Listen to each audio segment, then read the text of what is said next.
If you're going to be installing swimming pool equipment, there's a few decisions that you can make along the way that are going to improve the overall efficiency and flow dynamics of your system overall. And the first thing that you really want to pay attention to is the choice of fittings that you use. Now, when you install a swimming pool, most of the fittings, like let's say you use 20 elbow fittings in total building this pool, probably 18 or even 19 of those are going to be on the equipment pad. So if you choose the wrong elbows to use on the equipment pad, well, you've made a disastrous decision here because you've dramatically reduced the efficiency of your system. Specifically, I'm referring to street elbows, which are a slip fitting on one side and a spigot fitting on the other. And these are basically the hydraulic equivalent of a brick wall, where the water just kind of crashes into a brick wall, and then you have a lot of turbulence, and that introduces inefficiency to flow, and then the water kind of rounds the corner. And really what you should be using are sweep elbows, and that could be a short radius or a long radius elbow. And basically what that does, if you look at the inside of that, the water kind of rounds a curve as opposed to just crashing into a brick wall. So the choice of fittings that you make is going to be the most important and the first thing that you think about when you're designing an efficient system for installing swimming pool equipment. The next thing that you want to think about, the choice of the pipe size and the valves that you're going to be using. Now, this can't apply to every swimming pool because there's a lot of different swimming pool configurations, but largely these days, suction lines for swimming pools should be 2 inch in size. There really is a big advantage to the efficiency of the pool for larger pipes, and especially on the suction side. So a lot of the times these days, you're going to have 2 inch suction lines arriving at the equipment pad. And pool equipment is often available in 1.5 inch or 2 inch port sizes. So you could have either or both even. There is an advantage to you, a pretty big one. If you have 2 inch pipes arriving at your equipment pad, you should maintain 2 inch pipe throughout the installation of the trunk lines of your entire filtration system. A lot of people, without even thinking about it, might just step down to 1.5 inch pipe size after the pump or after the filter. And you'd be doing a pretty big disservice to the efficiency of your system because as I was saying earlier, most of the twists and turns that happen in the plumbing system of a pool happen on the equipment pad. So having larger pipe sizes here, where most of those twists and turns are happening, is a huge advantage. The larger the pipe size, the slower the water velocity. Water moving slowly moves very efficiently. Water moving quickly is very inefficient. So that's why we want to maintain a large pipe size through the section where you have most of the twists and turns.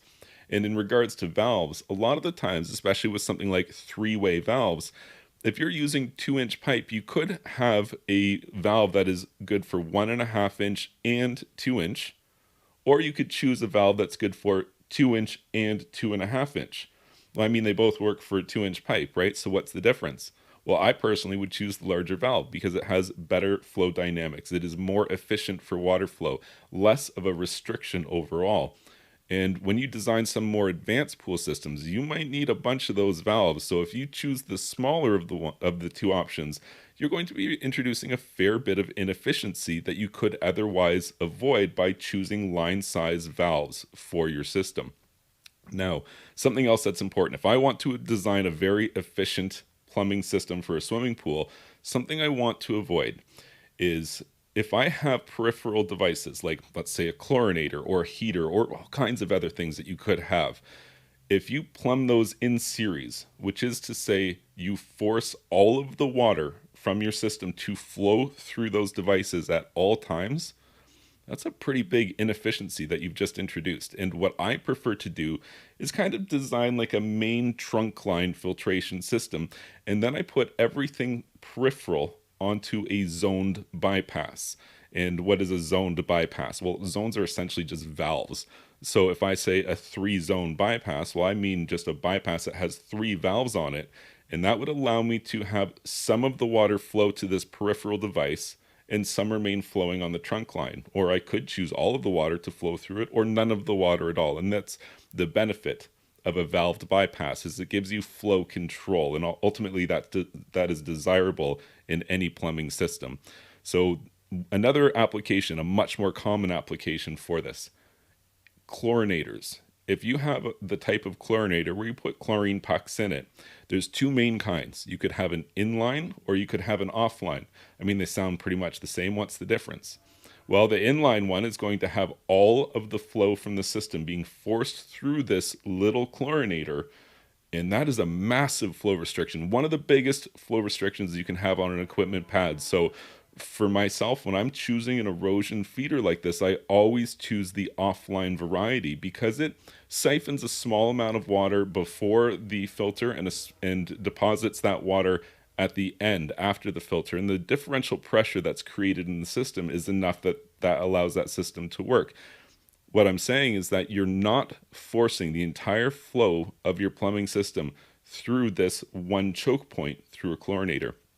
And so that's something that I would think about definitely. When I'm designing an efficient system for swimming pools, I want to have a main trunk line that's free of flow restrictions.